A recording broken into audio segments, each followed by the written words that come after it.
原本从事会计工课吴美燕，因为长期使用电脑做工课，造成手部伤害，也予伊放下工课，开始找找另外一个人生的方向。后来，伊接触了肚皮舞，对一开始的歹势，到后来愈学愈有兴趣，愈学愈有自信，甚至家己所行的人生道路也愈来愈宽。为着要让家己的肚皮舞更好，伊学习其他的舞蹈来帮助，甚至2届前往埃及学习肚皮舞的精神。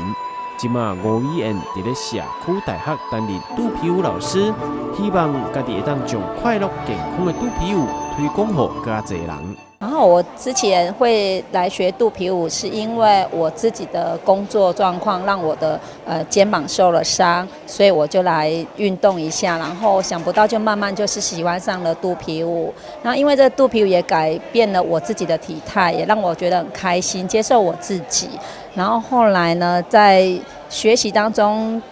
会遇到有一些问题，就是比如说体态上面的问题，我就会想要说去学一些芭蕾舞来增加我的体态跟延展，那还有去学我们的那个街舞，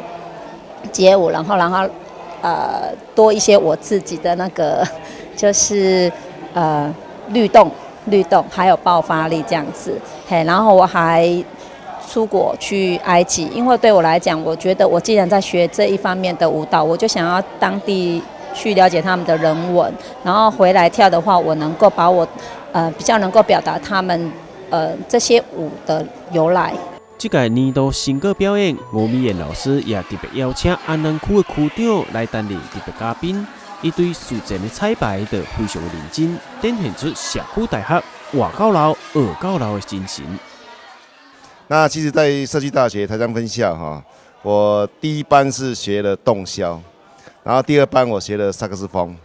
那肚皮舞我是没有报名，但是吴老师说，可以跟这些同学们一起表演，那也是一个模范啦，因为我大这些小朋友都大40-50岁啊，那我都能学了，他们更能学，所以也鼓励他们，应该是可以学得非常的好。